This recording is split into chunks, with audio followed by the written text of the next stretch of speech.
Okay, welcome po muli dito sa ating munting YouTube channel. Ito ang inyong Pinoy Firearms Instructor na gunsmith din naman at mga OFW sa mampanig kayo ng mundo. Dalangin ko nasa mabuti tayong kalagayan. Okay, at bago ako bumati at magpasalamat ay gusto ko lang munang basahin ang ating content ngayon mula sa katanungan ni John Larry Bundok. Okay, ang sabi ni John ay, "Good PM Idol, baka po pwede mo magawa ng video ang FNX 45 Tactical." Okay, itong baril na FN, mga hairstyle na yan, ay Belgic na yan, ay magaganda yan. Pero alamin natin ang makatangian yan. Pero bago yan ay gusto ko muna kayong pasalamatan dahil sa inyong pagla-like at pag-share ng ating mga videos dahil dumarami ang ating mga subscribers at maraming salamat din sa mga hindi nag-skip ng ads dahil nadadagdagan naman yung ating revenues dahil ang ating YouTube channel kaya ko ginawa ay dahil meron tayong charity works at inilaan ko ito para sa ating mga 6 na estudyante na mga tinutulungan na anak ng mga single parent para matulungan natin sa kanilang pag-aaral. Wala pa akong YouTube channel ay ginagawa ko ng pagtulong sa mga bata. So, naisipan ko na gumawa ng YouTube channel para hindi na mabawasan yung aking sweldo. O di kaya konti na lang ang mabawas. At maraming salamat sa inyo. At lalo tigit maraming salamat sa mga nagpadala ng tulong dito sa ating GCash number. Huwag po ninyong tawagan ang number na ito para bumili ng baril. Dahil wala po kami pinagbibiling baril. Mag-message lamang kayo dyan kung kayo ay may ipaabot na tulong sa ating mga beneficiaries. Para ma-recognize kayo ng ating YouTube channel. At maraming salamat kay Sir Nolipis America sa walang sawa at patuloy na pagtulong sa ating mga beneficiaries na mga bata na gusto ring makapagtapos ng pag-aral sa kabila ng kanilang kahirapan. Okay, punta na tayo dito sa katanungan ni John Larry Bundok. Ano ba itong FNX 45 Tactical? Okay. Aminin ko sa inyo, kahit dito ako nagtatrabaho sa Mayadin Shooting Range, ay hindi lahat ng baril ay meron kami. Okay, pero may mga FN tayong nahawakan ng baril, kaya alam kong maganda ito. Pero in-research ko itong FNX 45 Tactical. Bakit ito tinawag na tactical pistol? Okay, so alamin muna natin kung sino ang gumawa ng FNX 45. Ang nagmanufacture nito ay FN America in Columbia, South Carolina. Yan ang nagmanufacture nito. FN America in Columbia, South Carolina. Ito ay US subsidiary ng Belgian company FN Herstal. Okay. Ito ay US subsidiary ng Belgian company FN Herstal. Kaya ito ay sikat sa Amerika. Ito ang FN Herstal, ang original design manufacturing company. Yan ang FN Herstal, ang original design at manufacturing company ng FN American handles the production of the US market. So, yan yung FN Herstal na yan. So, ang original manufacturer talaga nito ay FN Herstal sa Belgian company. Yan talagang original manufacturer ng baril na yan. Ito ay original developed and developed ng manufacturer na FNX series of pistol. Yan ang developer niyan at yan ay may FNX series na pistol. Ang US brand manufacturer nito ay FN America. Merong mga US brand FN America, the US subsidiary. Okay, nag-subsidize yung FN America to produce the firearms in the United States at its Columbian, South Carolina facility. So, merong nasa US at merong nasa Belgian company pero may FN America din. So, huwag kayong malilito. Baka ibig sabihin ninyo na Belgian or US. So, may subsidiary ang US sa FN. At yan ay ang FN America. So, tingnan na natin yung tingnan na natin yung ano ba talaga itong FN, FX. Inalam ko lang sa inyo kung saan ito ginawa. Okay? So, ito ay double action. Ito ay 45 ACP. Ibig sabihin, 45 ang bala ay automatic Colt pistol ang bala nito. Double action at may single action din, handgun. At ito ay maraming pumupuri dito dahil sa kanyang reliability. Ito ay, kumbaga maraming pumupuri sa kanya ng mga users na At dahil din sa kanyang high capacity. Dahil bihira sa mga high capacity ang 15+1 na 45 caliber.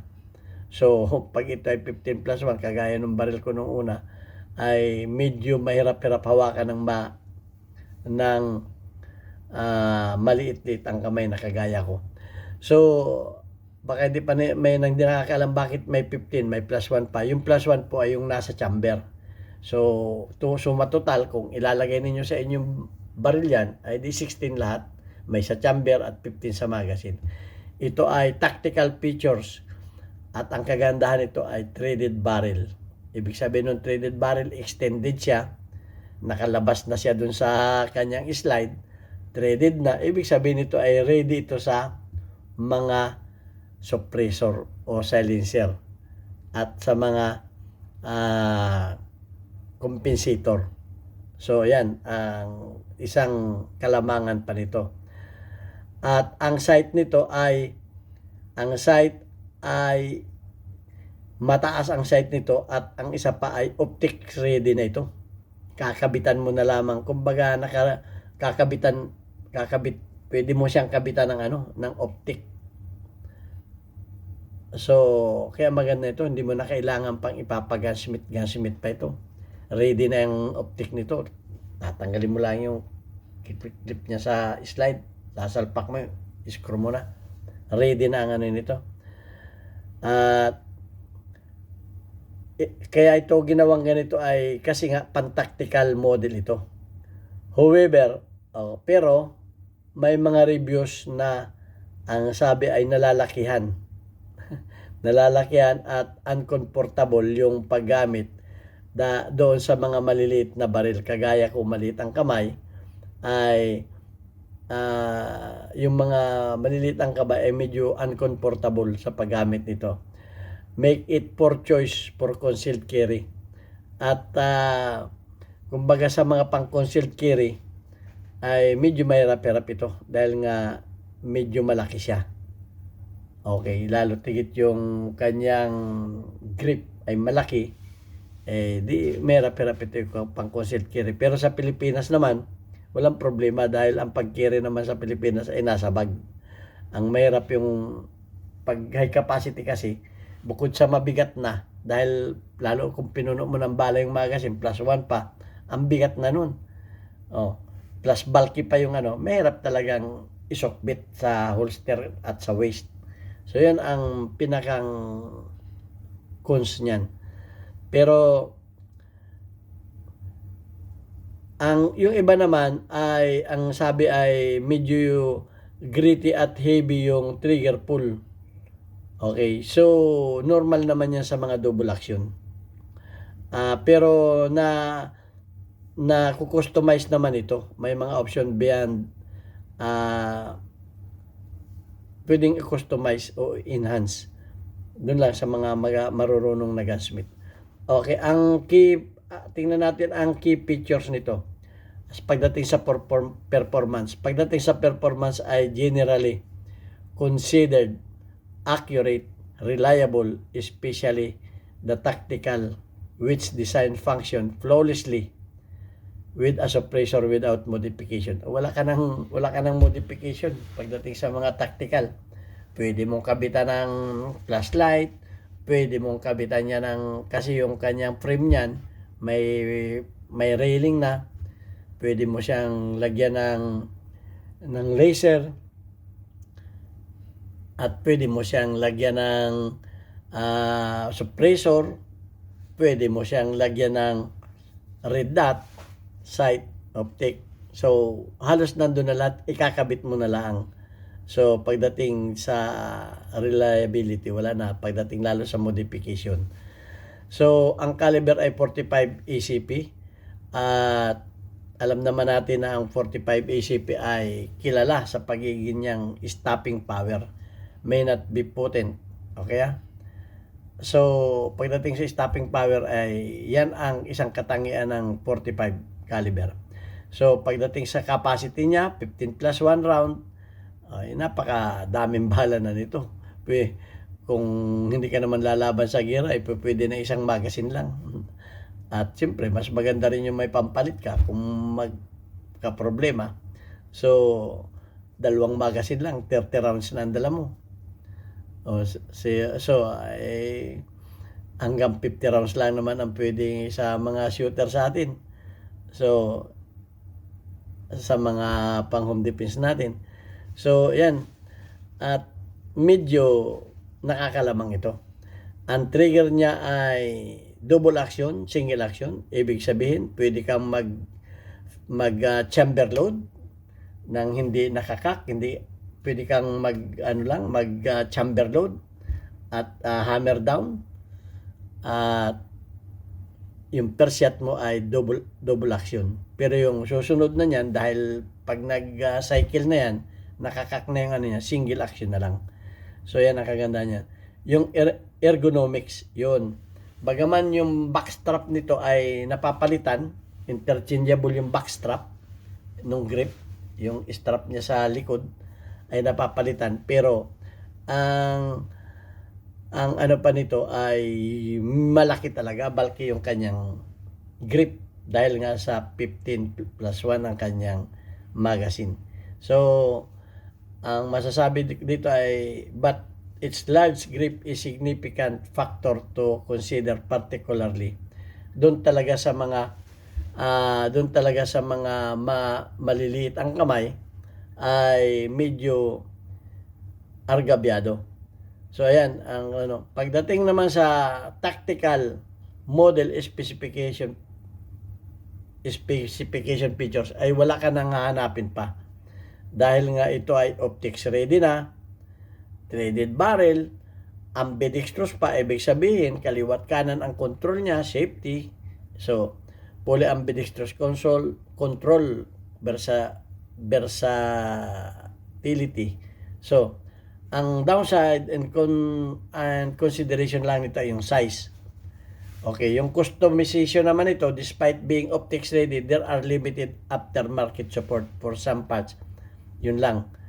Kahit pa ito ay magandang yung ibang parts naman ito ay medyo mahirap-hirap hanapin.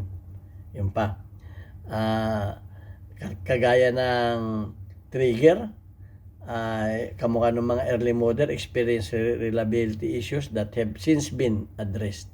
Okay, so na-address naman na yun. Ang pagdating sa tibay, ang sabi ng ibang uses ay yung kanyang polymer frame can be shown wear and tear. Yun lang. Hindi ako nagsabi niyan, yung mga galing sa mga user. Madali, kumbaga yung kanyang polymer frame ay may problema, particularly around the magwheel from reloads. Okay, yun lang. Ang masasabi ko dito, may mga report na yung kanyang polymer, yung around the magwheel sa pagre-reload ay medyo nagkakamero ng wear and tear. So yun lang ang masasabi ko dito.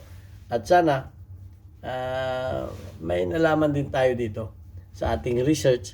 Hindi ko na ito dadagdagan dahil malinaw naman na yung mga sinabi ko dito. Pero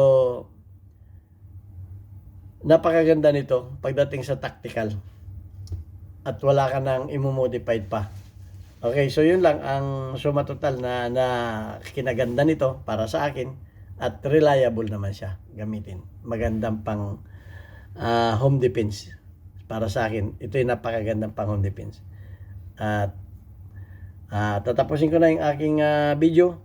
At shout out kay Bon Salido ng Kuwait Airlines, yung nakilala ko dun sa pagkuha ko ng aking e-card number. So, ayun, at shout out sa ating mga